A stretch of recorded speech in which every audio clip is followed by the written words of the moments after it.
Chapter 1. The Man Who Died.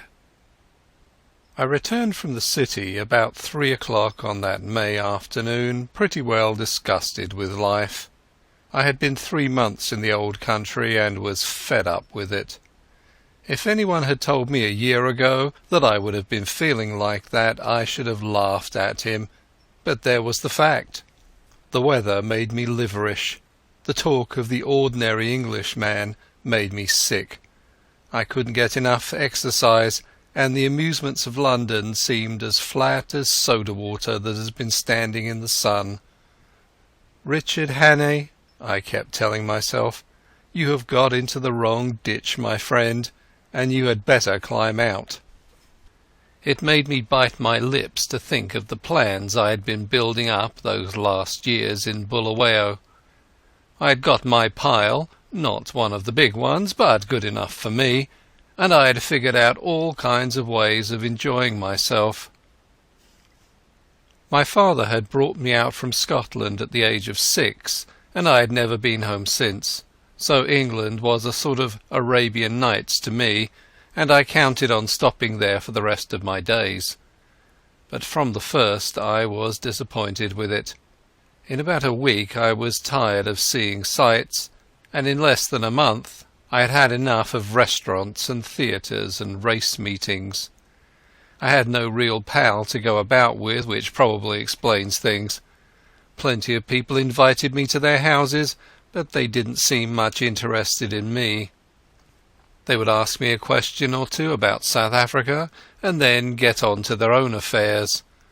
A lot of imperialist ladies asked me to tea to meet schoolmasters from New Zealand and editors from Vancouver, and that was the dismalest business of all. Here was I, 37 years old, sound in wind and limb, with enough money to have a good time, yawning my head off all day. I had just about settled to clear out and get back to the veldt, for I was the best bored man in the United Kingdom. That afternoon I had been worrying my brokers about investments to give my mind something to work on, and on my way home I turned into my club, rather a pot-house which took in colonial members. I had a long drink and read the evening papers. They were full of the row in the Near East, and there was an article about Karolides, the Greek premier. I rather fancied the chap. From all accounts he seemed the one big man in the show, and he played a straight game too, which was more than could be said for most of them. I gathered that they hated him pretty blackly in Berlin and Vienna, but that we were going to stick by him, and one paper said that he was the only barrier between Europe and Armageddon. I remember wondering if I could get a job in those parts. It struck me that Albania was the sort of place that might keep a man from yawning. About 6 o'clock I went home, dressed, dined at the Café Royal, and turned into a music hall. It was a silly show, all capering women and monkey-faced men, and I did not stay long. The night was fine and clear as I walked back to the flat I had hired near Portland Place. The crowd surged past me on the pavements, busy and chattering, and I envied the people for having something to do. These shop-girls and clerks and dandies and policemen had some interest in life that kept them going. I gave half a crown to a beggar because I saw him yawn. He was a fellow sufferer.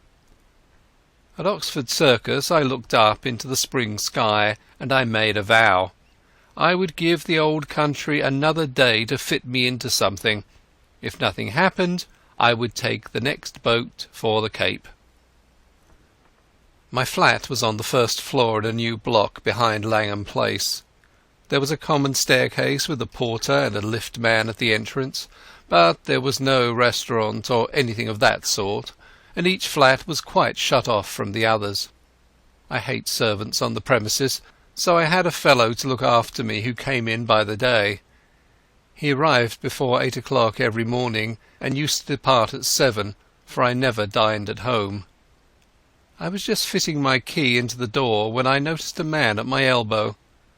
I had not seen him approach, and the sudden appearance made me start. He was a slim man with a short brown beard and small gimlety blue eyes.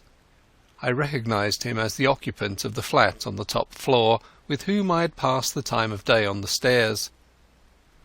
"Can I speak to you?" he said. "May I come in for a minute?"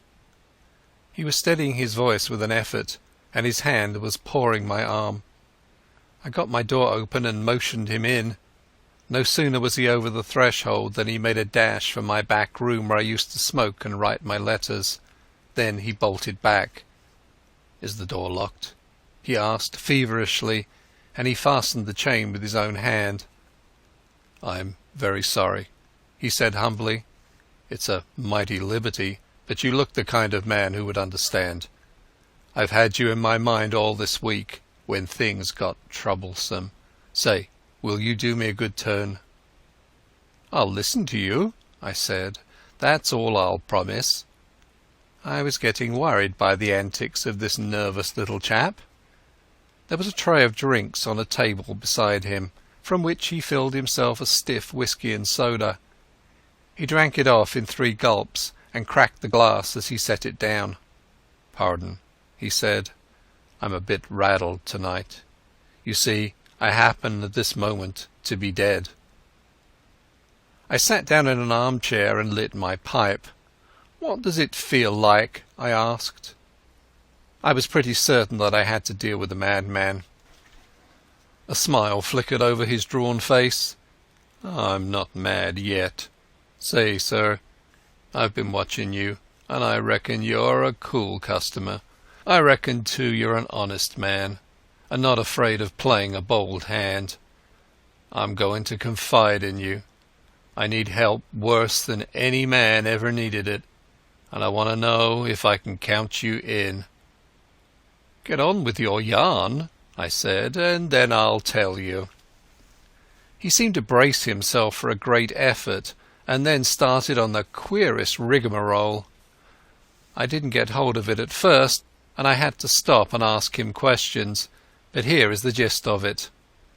He was an American from Kentucky, and after college, being pretty well off, he had started out to see the world. He wrote a bit and acted as war correspondent for a Chicago paper and spent a year or 2 in southeastern Europe. I gathered that he was a fine linguist and had got to know pretty well the society in those parts. He spoke familiarly of many names that I remembered to have seen in the newspapers. He had played about with politics, he told me, at first for the interest of them, and then because he couldn't help himself. I read him as a sharp, restless fellow who always wanted to get down to the roots of things. He got a little further down than he wanted.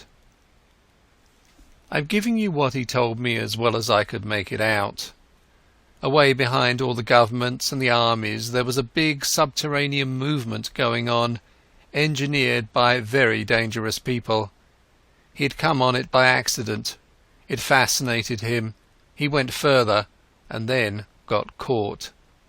I gathered that most of the people in it were the sort of educated anarchists that make revolutions, but that beside them were financiers who were playing for money. A clever man can make big profits on a falling market, and it suited the book of both classes to set Europe by the ears. He told me some queer things that explained a lot that had puzzled me. Things that had happened in the Balkan War, how one state suddenly came out on top, why alliances were made and broken, why certain men disappeared, and where the sinews of war came from. The aim of the whole conspiracy was to get Russia and Germany at loggerheads. When I asked why, he said that the anarchist lot thought it would give them their chance. Everything would be in the melting pot, and they looked to see a new world emerge. The capitalists would rake in the shekels and make fortunes by buying up wreckage. Capital, he said, had no conscience and no fatherland. Besides, the Jew was behind it, and the Jew hated Russia worse than hell. "Do you wonder," he cried, For 300 years they have been persecuted, and this is the return match for the pogroms. The Jew is everywhere, but you have to go far down the back stairs to find him. Take any big Teutonic business concern. If you have dealings with it, the first man you meet is Prince von Unzu something, an elegant young man who talks Eton and Harrow English, but he cuts no ice. If your business is big, you get behind him and find a prognathous Westphalian with a retreating brow and the manners of a hog. He is the German businessman that gives your English papers the shakes. But if you're on the biggest kind of job and are bound to get to the real boss, 10 to 1 you are brought up against a little white-faced Jew in a bath chair with an eye like a rattlesnake. Yes, sir, he is the man who is ruling the world just now, and he has his knife in the empire of the Tsar because his aunt was outraged and his father flogged in some one-horse location on the Volga. I couldn't help saying that his Jew anarchists seemed to have got left behind a little. Yes and no, he said.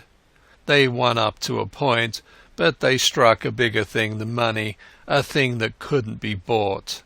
The old elemental fighting instincts of man. If you're going to be killed, you invent some kind of flag and country to fight for, and if you survive, you get to love the thing. These foolish devils of soldiers have found something they care for, and that has upset the pretty plan laid in Berlin and Vienna. But my friends haven't played their last card by a long sight.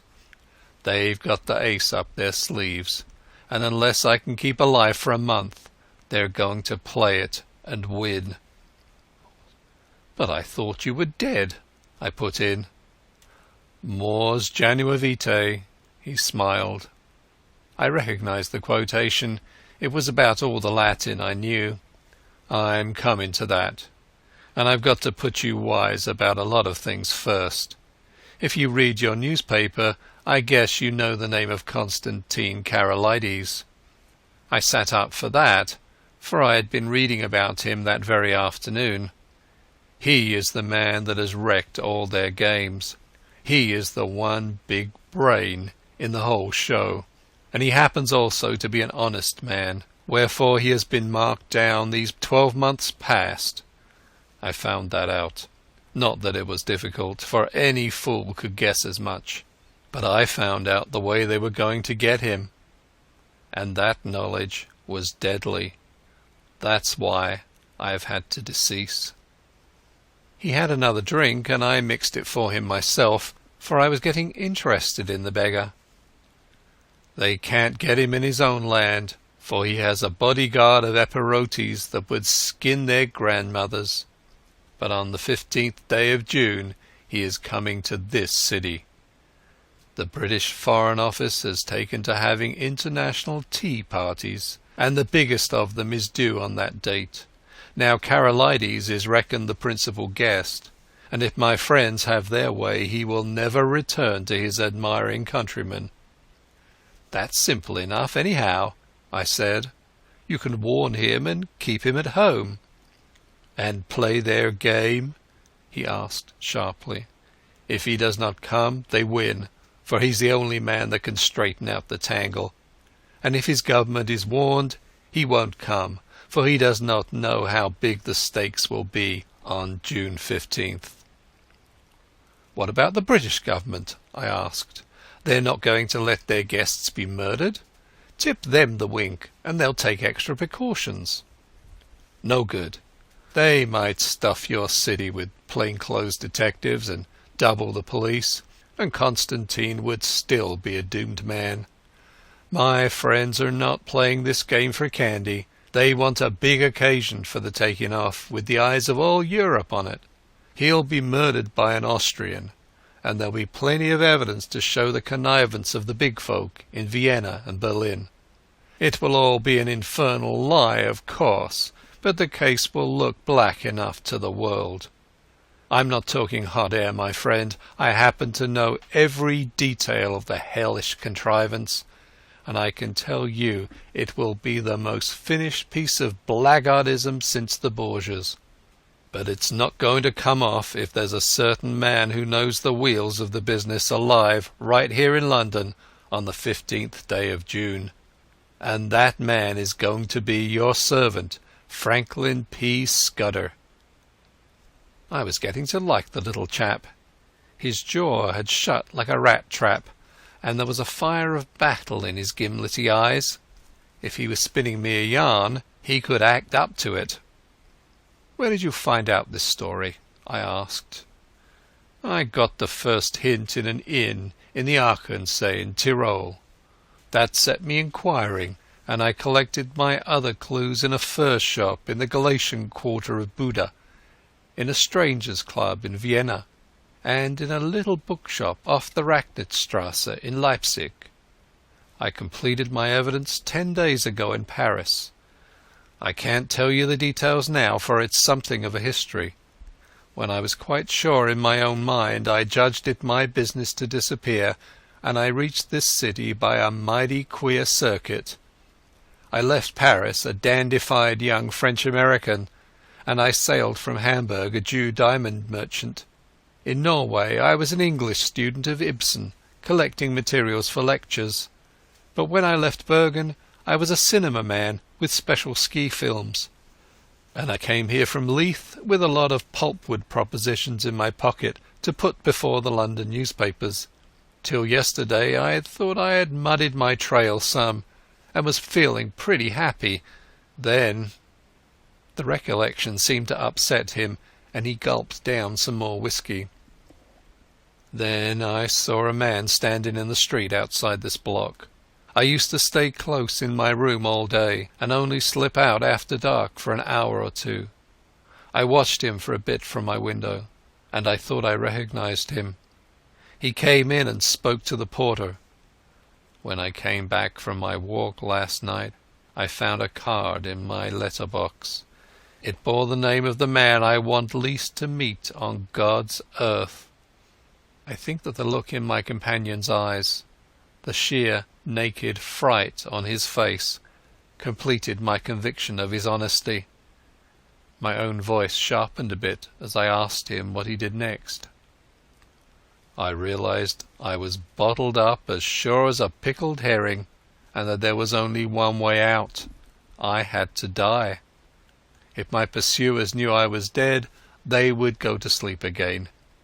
"How did you manage it?"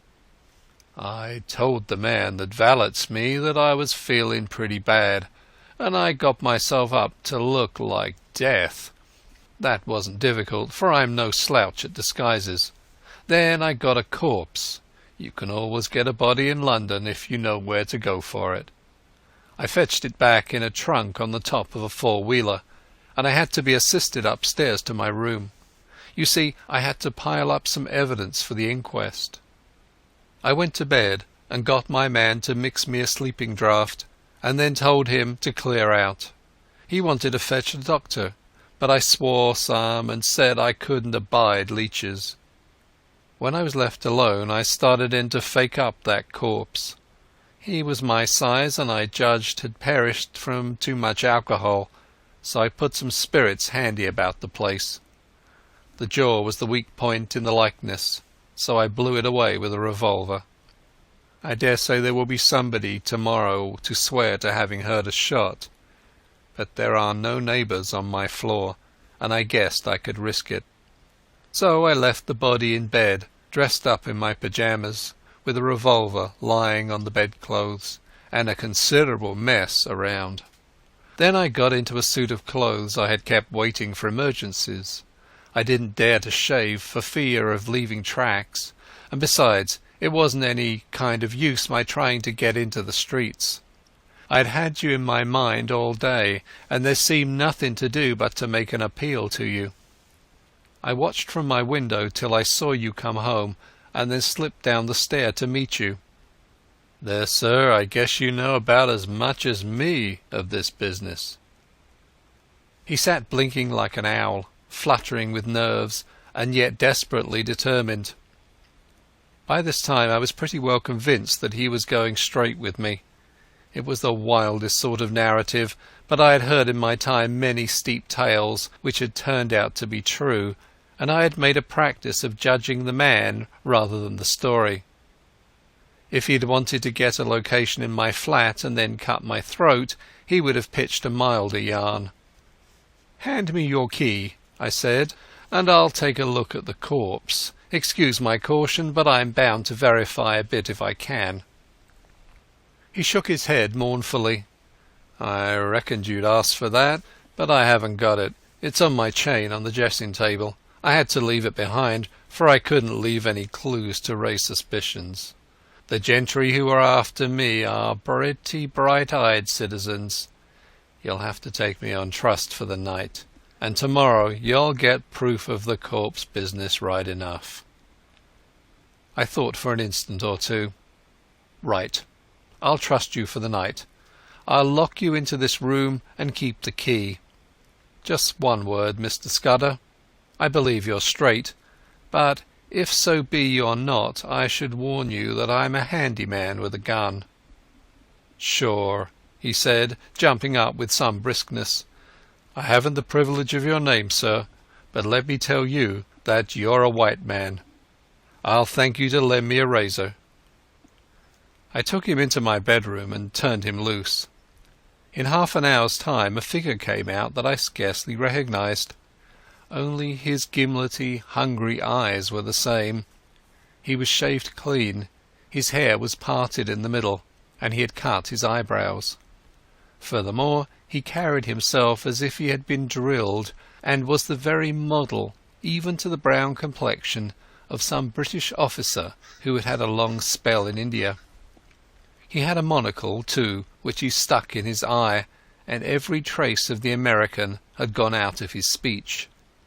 "My hat, Mr. Scudder," I stammered. "Not Mr. Scudder," he corrected. "Captain Theophilus Digby of the 7th Gurkhas, presently home on leave. I'll thank you to remember that, sir." I made him a bed in my smoking room, and sought my own couch more cheerful than I had been for the past month. Things did happen occasionally, even in this God-forgotten metropolis. I woke next morning to hear my man, Paddock, making the deuce of a row at the smoking-room door. Paddock was a fellow I had done a good turn to out on the Selachwy, and I had inspanned him as my servant as soon as I got to England. He had about as much gift of the gab as a hippopotamus, and was not a great hand at valeting, but I knew I could count on his loyalty. "Stop that row, Paddock," I said. "There's a friend of mine, Captain, I couldn't remember his name, dossing down in there. Get breakfast for two and then come and speak to me." I told Paddock a fine story about how my friend was a great swell, with his nerves pretty bad from overwork, who wanted absolute rest and stillness. Nobody had got to know he was there, or he would be besieged by communications from the India Office and the Prime Minister, and his cure would be ruined. I'm bound to say Scudder played up splendidly when he came to breakfast. He fixed Paddock with his eyeglass just like a British officer, and asked him about the Boer War, and slung out at me a lot of stuff about imaginary pals. Paddock couldn't learn to call me sir, but he sirred Scudder as if his life depended on it. I left him with the newspaper and a box of cigars, and went down to the city till luncheon. When I got back the porter had a weighty face. "Nasty business here this morning, sir. Genting number 15 been shot hisself. They just took him off to the mortuary. The police are up there now." I ascended to number 15 and found a couple of bobbies and an inspector busy making an examination. I asked a few idiotic questions and they soon kicked me out. Then I found the man that had valeted Scudder and pumped him, and I could see he suspected nothing. He was a whining fellow with a churchyard face, and £50 went far to console him. I attended the inquest next day. A partner of some publishing firm gave evidence that the deceased had brought him pulpwood propositions and had been, he believed, an agent of an American business. The jury found it a case of suicide while of unsound mind, and the few effects were handed over to the American consul to deal with. I gave Scudder a full account of the affair, and it interested him greatly. He said he wished he could have attended the inquest, for he reckoned it would be about as spicy as to read one's own obituary notice. The first 2 days he stayed with me in that back room he was very peaceful. He read and smoked a bit, and made a heap of jottings in a notebook, and every night we had a game of chess, at which he beat me hollow. I think he was nursing his nerves back to health, for he had had a pretty trying time. But on the third day I could see he was beginning to get restless. He fixed up a list of the days till June 15th, and ticked each off with a red pencil, making remarks in shorthand against them. I would find him sunk in a brown study, with his sharp eyes abstracted, and after these spells of meditation he was apt to be very despondent. Then I could see that he began to get edgy again. He listened for little noises, and was always asking me if Paddock could be trusted. Once or twice he got very peevish and apologized for it. I didn't blame him. I made every allowance, for he had taken on a fairly stiff job. It was not the safety of his own skin that troubled him, but the success of the scheme he had planned. That little man was clean pluck all through, without a soft spot in him. One night he was very solemn. "Say, Hannay," he said, "I judged I should let you a bit deeper into this business. I should hate to go out without leaving somebody else to put up a fight." And he began to tell me in detail what I had only heard from him vaguely. I did not give him very close attention. The fact is, I was more interested in his own adventures than in his high politics. I reckoned that Karolides and his affairs were not my business, leaving all that to him. So a lot that he said slipped clean out of my memory. I remember that he was very clear that the danger to Karolides would not begin till he had got to London, and would come from the very highest quarters, where there would be no thought of suspicion. He mentioned the name of a woman, Julia Czechenyi, as having something to do with the danger. She would be the decoy, I gathered, to get Karolides out of the care of his guards. He talked too about a black stone and a man that lisped in his speech, and he described very particularly somebody that he never referred to without a shudder, an old man with a young voice who could hood his eyes like a hawk. He spoke a good deal about death too. He was mortally anxious about winning through with his job, but he didn't care a rush for his life. "I reckon it's like going to sleep when you are pretty well tired out, and waking to find a summer day with the scent of hay coming in at the window. I used to thank God for such morning, way back in the bluegrass country, and I guess I'll thank him when I wake up on the other side of Jordan." Next day he was much more cheerful, and read the life of Stonewall Jackson most of the time. I went out to dinner with a mining engineer I had got to see on business, and came back at about 10:30 in time for our game of chess before turning in. I had a cigar in my mouth, I remember, as I pushed open the smoking-room door. The lights were not lit, which struck me as odd. I wonder if Scudder had turned in already. I snapped the switch, and there was nobody there. Then I saw something in the far corner which made me drop my cigar and fall into a cold sweat. My guest was lying sprawled on his back. There was a long knife through his heart, which skewered him to the floor. Chapter 2. The Milkman Sets Out on His Travels. I sat down in an armchair and felt very sick. That lasted for maybe 5 minutes, and was succeeded by a fit of the horrors. The poor, staring, white face on the floor was more than I could bear, and I managed to get a tablecloth and cover it. Then I staggered to a cupboard, found the brandy and swallowed several mouthfuls. I had seen men die violently before. Indeed, I had killed a few myself in the Matabele War, but this cold-blooded indoor business was different. Still, I had managed to pull myself together. I looked at my watch and saw that it was 10:30. An idea seized me, and I went over the flat with a small-toothed comb. There was nobody there, nor any trace of anybody, but I shuttered and bolted all the windows and put the chain on the door. By this time my wits were coming back to me, and I could think again. It took me about an hour to figure the thing out, and I did not hurry, for unless the murderer came back, I had until about 6 o'clock in the morning for my cogitations. I was in the soup, that was pretty clear. Any shadow of a doubt I might have had about the truth of Scudder's tale was now gone. The proof of it was lying under the tablecloth. The men that knew he knew what he knew had found him, and had taken the best way to make certain of his silence. Yes, but he had been in my room 4 days, and his enemies must have reckoned that he had confided in me. So I would be the next to go.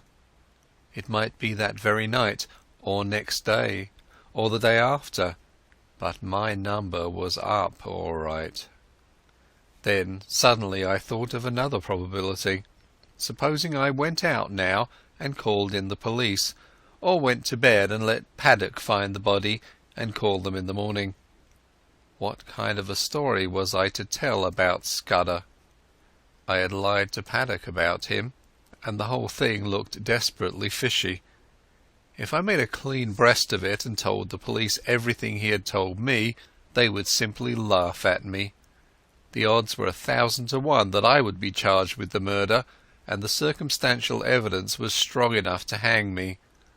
Few people knew me in England. I had no real pal who could come forward and swear to my character. Perhaps that was what these secret enemies were playing for. They were clever enough for anything, and an English prison was as good a way of getting rid of me until after June 15th as a knife in my chest. Besides, if I told the whole story and by any miracle was believed, I would be playing their game. Karolides would stay at home, which was what they wanted. Somehow or other, the sight of Scudder's dead face had made me a passionate believer in his scheme. He was gone, but he had taken me into his confidence, and I was pretty well bound to carry on his work. You may think this ridiculous for a man in danger of his life, but that was the way I looked at it. I am an ordinary sort of fellow, not braver than other people, but I hate to see a good man downed, and that long knife would not be the end of Scudder if I could play the game in his place. It took me an hour or two to think this out, and by that time I had come to a decision. I must vanish somehow, and keep vanished, until the end of the 2nd week of June. Then I must somehow find a way to get in touch with the government people and tell them what Scudder had told me. I wished to heaven he had told me more, and that I had listened more carefully to the little he had told me. I knew nothing but the barest facts. There was a big risk that, even if I weathered the other dangers, I would not be believed in the end.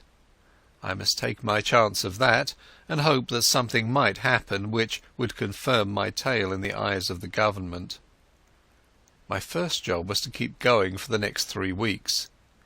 It was now the 24th of May, and that meant 20 days of hiding before I could venture to approach the powers that be. I reckoned that 2 sets of people would be looking for me: Scudder's enemies to put me out of existence, and the police, who would want me for Scudder's murder. It was going to be a giddy hunt, and it was queer how the prospect comforted me. I had been slack so long that almost any chance of activity was welcome. When I had to sit alone with that corpse and wait on fortune, I was no better than a crushed worm, but if my next safety was to hang on my own wits, I was prepared to be cheerful about it. My next thought was whether Scudder had any papers about him to give me a better clue to the business. I drew back the tablecloth and searched his pockets, for I had no longer any shrinking from the body. The face was wonderfully calm for a man who had been struck down in a moment. There was nothing in the breast pocket, and only a few loose coins and a cigar-holder in the waistcoat. The trousers held a little penknife and some silver, and the side pocket of his jacket contained an old crocodile-skin cigar-case. There was no sign of the little black book in which I had seen him making notes. That had, no doubt, been taken by his murderer. But as I looked up from my task, I saw that some drawers had been pulled out in the writing-table. Scudder would never have left them in that state, for he was the tidiest of mortals. Someone must have been searching for something, perhaps for the pocket-book. I went round the flat and found that everything had been ransacked. The insides of books, drawers, cupboards, boxes, even the pockets of clothes in my wardrobe and the sideboard in the dining-room. There was no trace of the book. Most likely the enemy had found it, but they had not found it on Scudder's body. Then I got out an atlas and looked at a big map of the British Isles. My notion was to get off to some wild district, where my veldcraft would be of some use to me, for I would be like a trapped rat in a city. I considered that Scotland would be best, for my people were Scotch, and I could pass anywhere as an ordinary Scotsman. I had half an idea at first to be a German tourist, for my father had had German partners, and I had been brought up to speak the tongue pretty fluently, not to mention having put in 3 years prospecting for copper in German Damaraland. But I calculated that it would be less conspicuous to be a Scot, and less in a line with what the police might know of my past. I fixed on Galloway as the best place to go. It was the nearest wild place of Scotland, so far as I could figure it out, and from the look of the map was not over thick with population. A search in Bradshaw informed me that a train left St Pancras at 7:10, which would land me at a Galloway station in the late afternoon. That was well enough, but a more important matter was how I was to make my way to St Pancras, for I was pretty certain that Scudder's friends would be watching outside. This puzzled me for a bit. Then I had an inspiration, on which I went to bed and slept for 2 troubled hours. I got up at 4 and opened my bedroom shutters. The faint light of a fine summer morning was flooding the skies, and the sparrows had begun to chatter. I had a great revulsion of feeling, and felt a God-forgiven fool. My inclination was to let things slide, and trust to the British police taking a reasonable view of my case. But as I viewed the situation, I could find no arguments to bring against my decision of the previous night, so with a wry mouth I resolved to go on with my plan. I was not feeling in any particular funk, only disinclined to go looking for trouble, if you understand me. I hunted out a well-used tweed suit, a pair of strong-nailed boots, and a flannel shirt with a collar. Into my pockets I stuffed a spare shirt, a cloth cap, some handkerchiefs, and a toothbrush. I had drawn a good sum in gold from the bank 2 days before, in case Scudder should want money, and I took £50 of it in sovereigns in a belt which I had brought back from Rhodesia. That was about all I wanted. Then I had a bath, and cut my moustache, which was long and drooping, into a short stubby fringe. Now came the next step. Paddock used to arrive punctually at 7:30 and let himself in with the latchkey, but at about 20 minutes to 7 As I knew from bitter experience, the milkman turned up with a great clatter of cans and deposited my share outside my door. I had seen that milkman sometimes when I had gone out for an early ride. He was a young man about my own height, with a scrubby moustache, dressed in a white overall. On him I staked all my chances. I went into the darkened smoking room where the rays of morning light were beginning to creep through the shutters. There I breakfasted off a whisky and soda and some biscuits from the cupboard. By this time it was getting on to 6 o'clock. I put a pipe in my pocket and filled my pouch from the tobacco jar on the table by the fireplace. As I poked into the tobacco, my fingers touched something hard, and I drew out Scudder's little black pocketbook. That seemed to me a good omen. I lifted the cloth from the body and was amazed at the peace and dignity of the dead face. "Goodbye, old chap," I said. "I'm going to do my best for you. Wish me well wherever you are." Then I hung about in the hall waiting for the milkman. That was the worst part of the business, for I was fairly choking to get out of doors. 6:30 passed, then 6:40, but still he did not come. The fool had chosen this day of all days to be late. At 1 minute after 7:15, I heard the rattle of the cans outside. I opened the front door, and there was my man, singling out my cans from a bunch he carried and whistling through his teeth. He jumped a bit at the sight of me. "Come in here for a moment," I said. "I want a word with you." And I led him into the dining room. "I reckon you're a bit of a sportsman," I said, "and I want you to do me a service. Lend me your cap and overall for 10 minutes, and here's a sovereign for you." His eyes opened at the sight of the gold, and he grinned broadly.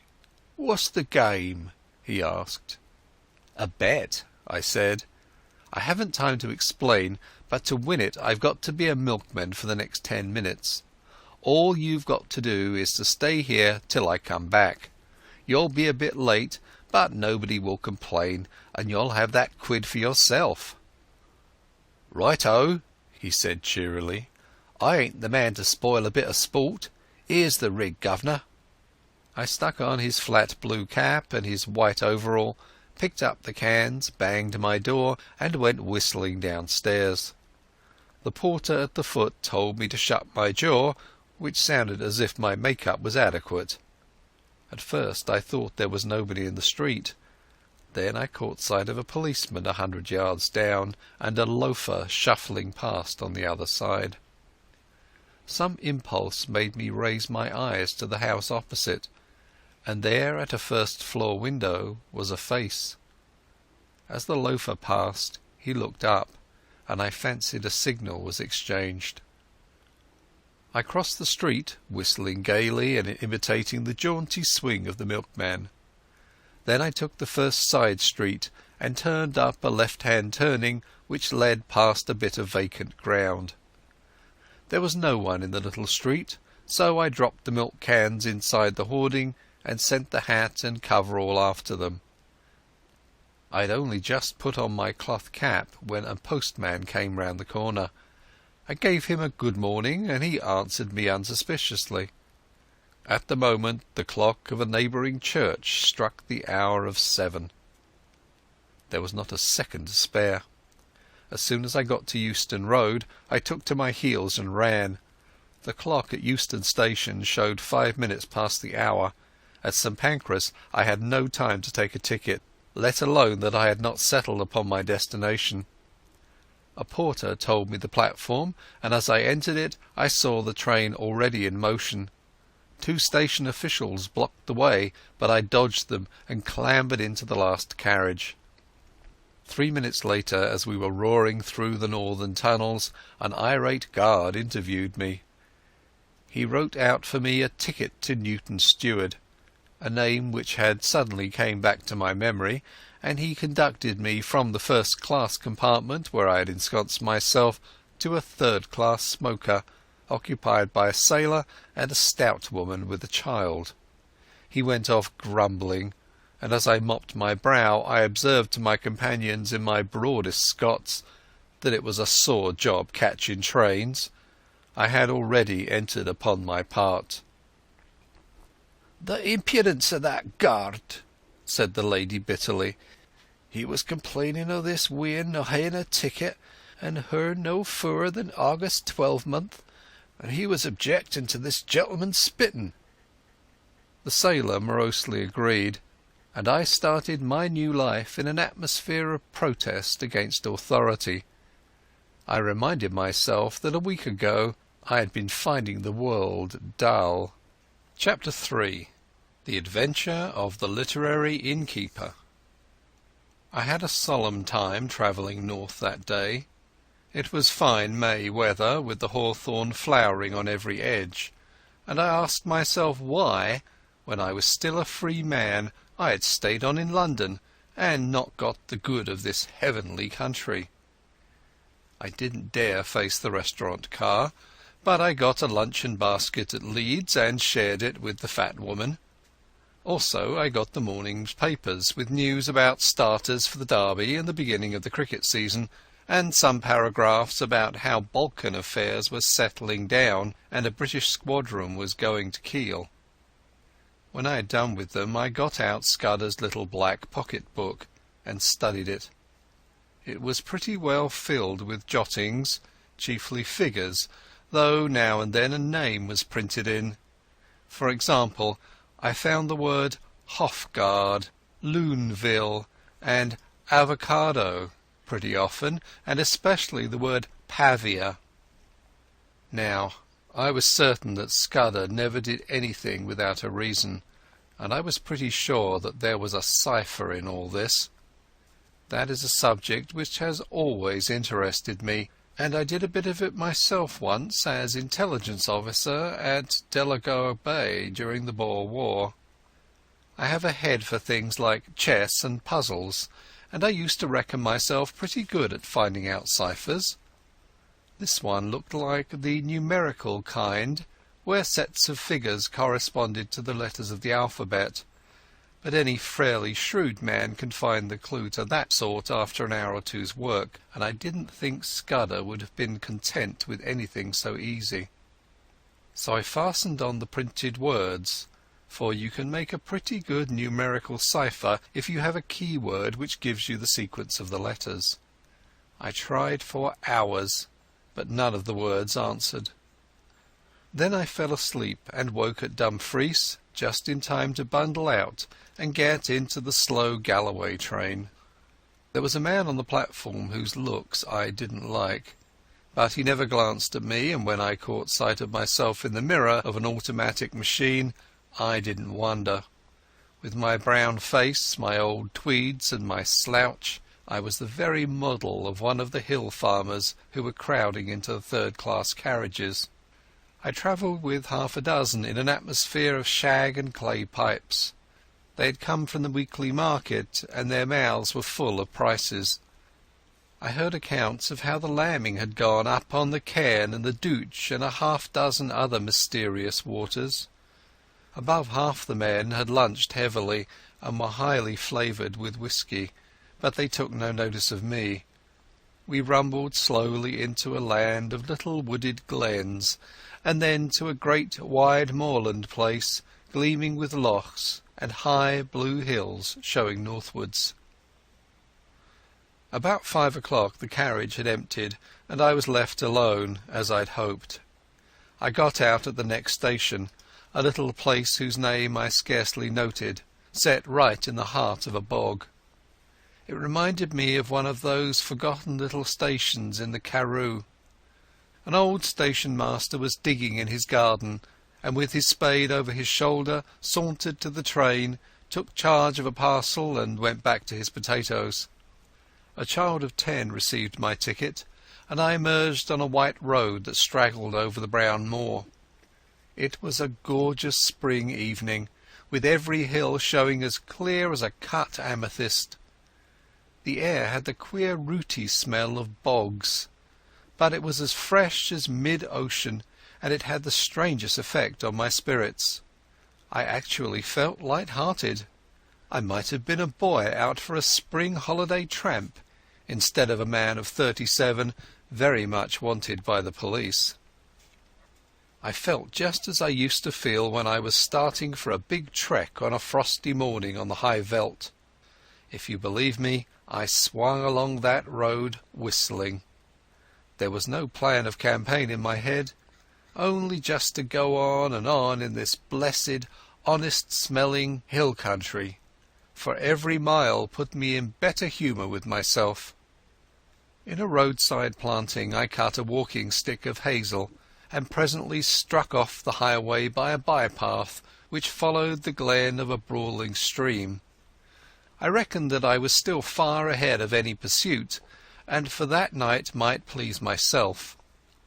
It was some hours since I had tasted food, and I was getting very hungry when I came to a herd cottage set in a nook beside a waterfall. A brown-faced woman was standing by the door, and greeted me with the kindly shyness of moorland places. When I asked for a night's lodging, she said I was welcome to the bed in the loft, and very soon she set before me a hearty meal of ham and eggs, scones, and thick sweet milk. At the darkening her man came in from the hills, a lean giant who in one step covered as much ground as 3 paces of ordinary mortals. They asked no questions, for they had the perfect breeding of all dwellers in the wilds, but I could see that they set me down as some kind of dealer, and I took some trouble to confirm their view. I spoke a lot about cattle, of which my host knew little, and I picked up from him a good deal about the local Galloway markets, which I tucked away in my memory for future use. At 10 I was nodding in my chair, and the bed in the loft received a weary man who never opened his eyes till 5 o'clock set the little homestead going once more. They refused any payment, and by 6 I had breakfasted and was striding southwards again. My notion was to return to the railway line a station or 2 further on than the place where I had alighted yesterday, and to double back. I reckon that was the safest way, for the police would naturally assume that I was always making further from London in the direction of some western port. I thought I had still a good bit of a start, for, as I reasoned, it would take some hours to fix the blame on me, and several more to identify the fellow who got on board the train at St Pancras. It was the same jolly, clear spring weather, and I simply could not contrive to feel careworn. Indeed, I was in better spirits than I had been for months. Over the long ridge of moorland I took my road, skirting the side of a high hill which the herd had called Cairnsmore of Fleet. Nestling curlews and plovers were crying everywhere, and the links of green pasture by the streams were dotted with young lambs.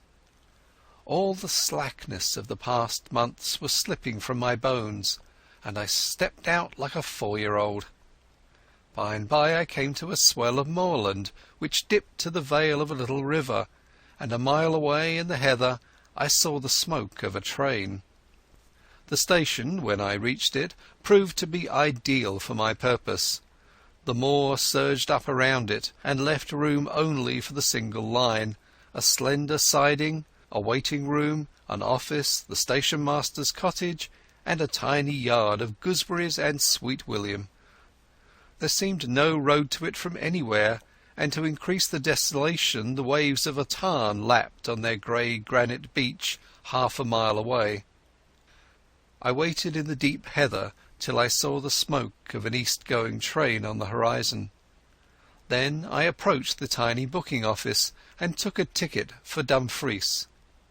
The only occupants of the carriage were an old shepherd and his dog, a wall-eyed brute that I mistrusted. The man was asleep, and on the cushions beside him was that morning's Scotsman.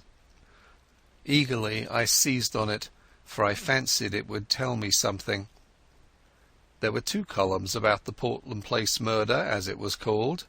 My man Paddock had given the alarm, and had the milkman arrested, Poor devil, it looked as if the latter had earned his sovereign hardly. But for me he had been cheap at the price, for he seemed to have occupied the police the better part of a day.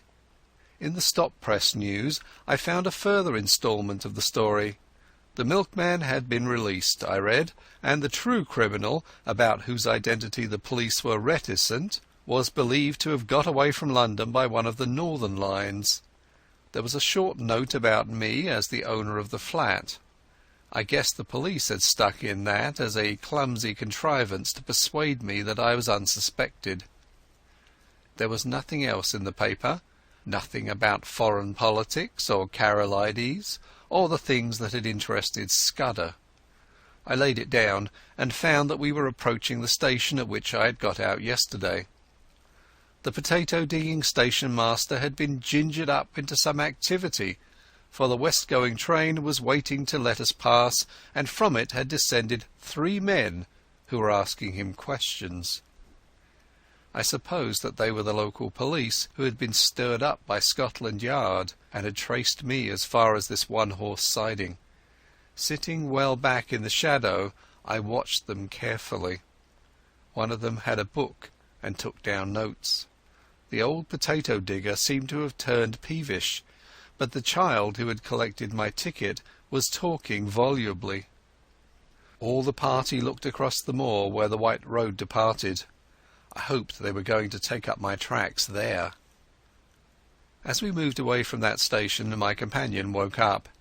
He fixed me with a wondering glance, kicked his dog vigorously, and inquired where he was. Clearly he was very drunk. "That's what comes of being a teetotaler," he observed in bitter regret. I expressed my surprise that in him I should have met a blue-ribbon stalwart. "Ay, but I'm a strong teetotaler," he said pugnaciously. "I took the pledge last Martinmas, and I havena touched a drop of whisky since, not even at Hogmanay, though I was sair tempted." He swung his heels up on the seat and burrowed a frowsy head into the cushions. "And that's what I get," he moaned.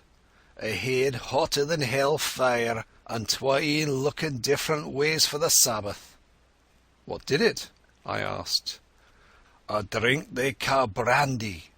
Being a teetotaler, I kept off the whisky, but I was nipping a day yesterday in at this brandy, and I doubt I'll no be well for a fortnicht." His voice died away into a stutter, and sleep once more laid its heavy hand on him.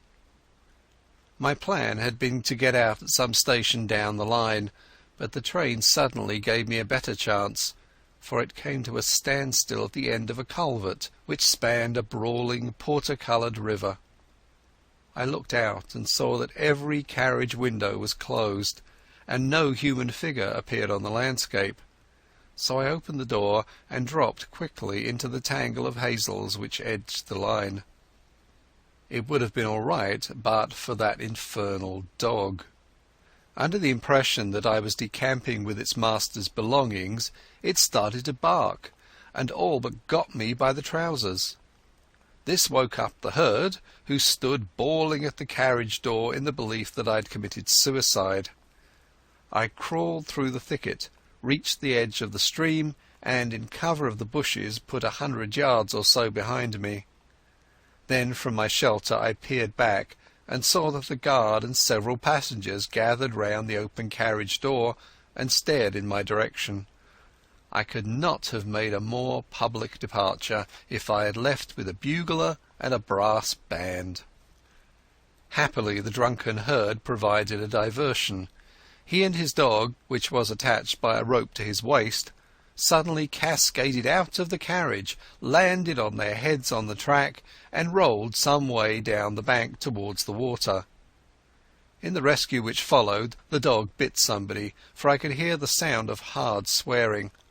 Presently they had forgotten me, and when, after a quarter of a mile's crawl, I ventured to look back, the train had started again and was vanishing in the cutting. I was in a wide semicircle of moorland, with the brown river as radius and the high hills forming the northern circumference. There was not a sign or sound of a human being, only the plashing water and the odd interminable crying of curlews. Yet, oddly enough, for the first time I felt the terror of the hunted on me. It was not the police that I thought of, but the other folk who knew that I knew Scudder's secret and dared not let me live. I was certain that they would pursue me with a keenness and vigilance unknown to the British law, and that once their grip closed on me I should find no mercy. I looked back, and there was nothing in the landscape. The sun glinted on the metals of the line and the wet stones in the stream, and you could not have found a more peaceful sight in the world. Nevertheless, I started to run. Crouching low in the runnels of the bog, I ran till the sweat blinded my eyes. The mood did not leave me till I had reached the rim of mountain and flung myself panting on a ridge high above the young waters of the brown river. From my vantage ground I could scan the whole moor right away to the railway line and to the south of it, where the green fields took the place of heather.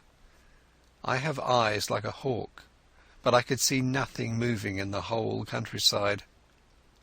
Then I looked east, beyond the ridge, and saw a new kind of landscape, shallow green valleys with plentiful fir plantations, and the faint lines of dust which spoke of high roads. Last of all I looked into the blue May sky, and there I saw that which set my pulses racing. Low down in the south a monoplane was climbing into the heavens. I was certain, as if I had been told, that that aeroplane was looking for me, and that it did not belong to the police. For an hour or two I watched it from a pit of heather. It flew low along the hilltops, and then in narrow circles back over the valley up which I had come. Then it seemed to change its mind, rose to a great height, and flew away back to the south. I did not like this espionage from the air, and I began to think less well of the countryside I had chosen for a refuge. These heather hills were no sort of cover if my enemies were in the sky, and I must find a different kind of sanctuary. I looked with more satisfaction to the green country beyond the ridge, for there I should find woods and stone houses. About 6 in the evening I came out of the moorland to a white ribbon of road which wound up the narrow vale of a lowland stream. As I followed it, fields gave place to bent, the glen became a plateau, and presently I had reached a kind of pass where a solitary house smoked in the twilight. The road swung over a bridge, and leaning on the parapet was a man. He was smoking a long clay pipe and studying the water with spectacled eyes. In his left hand was a small book with a finger marking the place. Slowly he repeated, "As when a griffin through the wilderness, with winged step o'er hill and moory dale, pursues the Arimaspian." He jumped round as my step rung on the keystone, and I saw a pleasant, sunburnt, boyish face. "Good evening to you," he said gravely. "It's a fine night for the road." The smell of wood smoke and of some savoury roast floated to me from the house. "Is that place an inn?" I asked. "At your service," he said politely. "I am the landlord, sir, and I hope you will stay the night, for to tell you the truth, I have had no company for a week." I pulled myself up on the parapet of the bridge and filled my pipe. I began to detect an ally. "You're young to be an innkeeper," I said. "My father died a year ago and left me the business. I lived there with my grandmother. It's a slow job for a young man, and it wasn't my choice of a profession." "Which was?" He actually blushed. "I want to write books," he said. "And what better chance could you ask?" I cried. "Man, I've often thought that an innkeeper would make the best storyteller in the world." "Not now," he said eagerly. Maybe in the old days, when you had pilgrims and ballad makers and highwaymen and mail coaches on the road, but not now. Nothing comes here but motor cars full of fat women who stop for lunch, or a fisherman or two in the spring, and the shooting tenant in August. There's not much material to be got out of that. I want to see life, to travel the world, and write things like Kipling and Conrad. The most I've done yet is to get some verses printed in Chambers' Journal." I looked at the inn, standing golden in the sunset against the wine-red hills. "I've knocked a bit about the world, and I wouldn't despise such a hermitage. Do you think that adventure is found only in the tropics or among gentry in red shirts? Maybe you're rubbing shoulders with it at this moment." "That's what Kipling says," he said, his eyes lightening, and he quoted some verse about romance being up the 9:15. "Here's a true tale for you then," I cried, "and a month's hence you can make a novel out of it." Sitting on the bridge in the soft May gloaming, I pitched him a lovely yarn.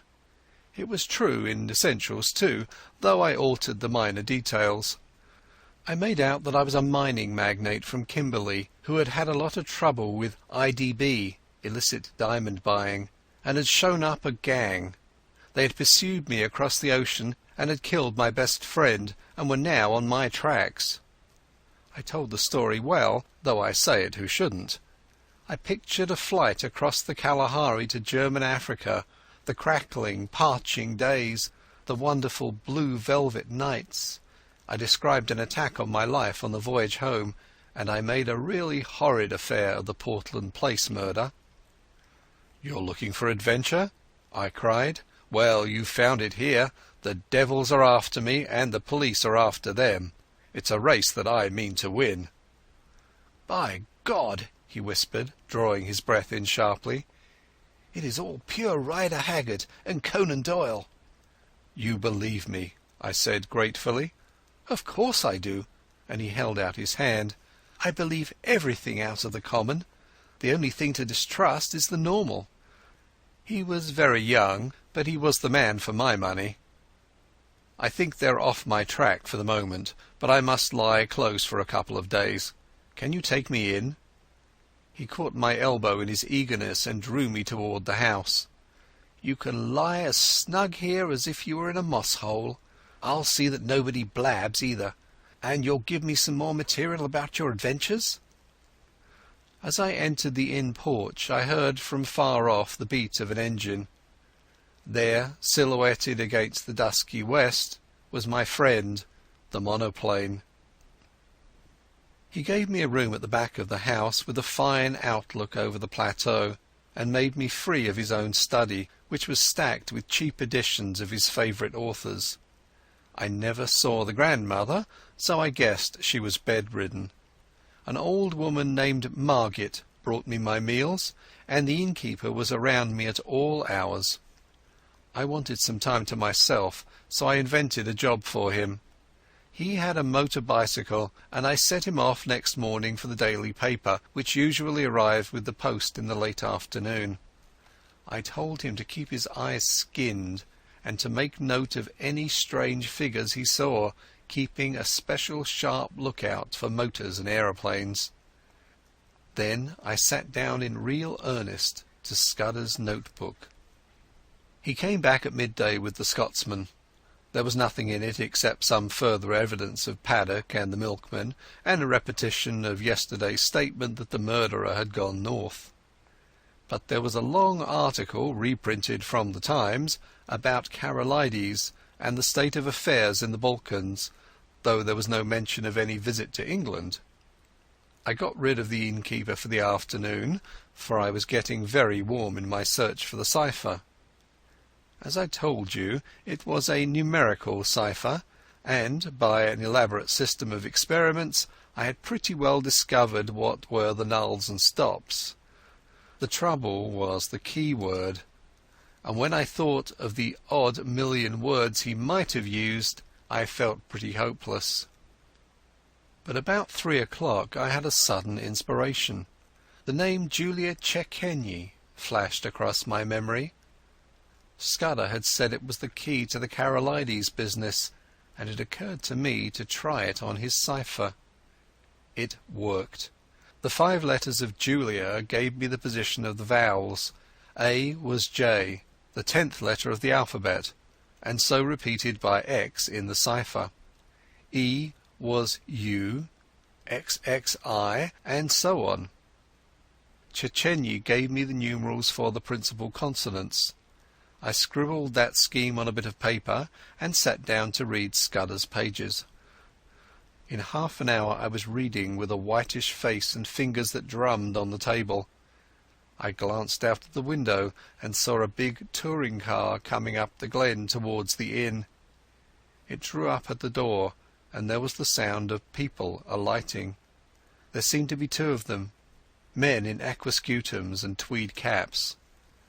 10 minutes later the innkeeper slipped into the room, his eyes bright with excitement. "There's 2 chaps below looking for you," he whispered. "They're in the dining room having whiskies and sodas. They asked about you and said they'd hoped to meet you here. Oh, and they described you jolly well, down to your boots and shirt. I told them you had been here last night and had gone off on a motor bicycle this morning, and one of the chaps swore like a navvy." I made him tell me what they looked like. One was a dark-eyed, thin fellow with bushy eyebrows, and the other was always smiling and lisped in his talk. Neither was any kind of foreigner, on this my young friend was positive. I took a bit of paper and wrote these words in German as if they were part of a letter. Blackstone. Scudder had got on to this, but he could not act for a fortnight. I doubt if I can do any good now, especially as Karolides is uncertain about his plans, but if Mr. T advises, I will do the best I manufactured it rather neatly, so that it looked like a loose page of a private letter. "Take this down and say it was found in my bedroom, and ask them to return it to me if they overtake me." 3 minutes later I heard the car begin to move, and peeping from behind the curtain caught sight of the 2 figures. One was slim, the other was sleek. That was the most I could make of my reconnaissance. The innkeeper appeared in great excitement. "Your paper woke them up," he said gleefully. "That dark fellow went as white as death and cursed like blazes, and the fat one whistled and looked ugly. They paid for their drinks with half a sovereign and wouldn't wait for change." "Now I'll tell you what I want you to do," I said. "Get on your bicycle and go off to Newton Stewart to the chief constable. Describe the 2 men, and say you suspect them of having something to do with the London murder. You can invent reasons. The 2 will come back, no fear. Not tonight, for they'll follow me 40 miles along the road, but first thing tomorrow morning. Tell the police to be here bright and early." He set off like a docile child while I worked at Scudder's notes. When he came back we dined together, and in common decency I had to let him pump me. I gave him a lot of stuff about lion hunts and the Matabele War, thinking all the while what tame business these were compared with this I was now engaged in. When he went to bed I sat up and finished Scudder.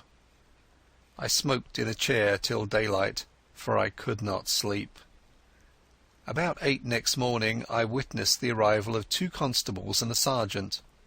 They put their car in a coach-house under the innkeeper's instructions and entered the house.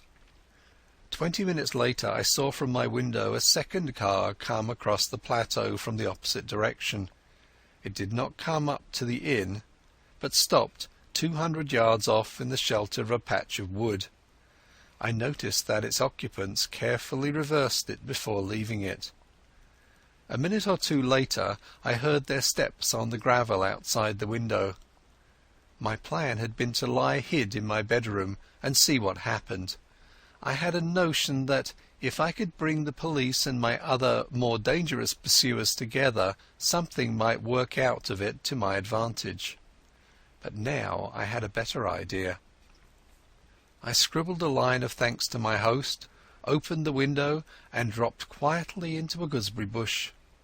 Unobserved I crossed the dyke, crawled down to the side of a tributary burn and won the high road on the far side of the patch of trees.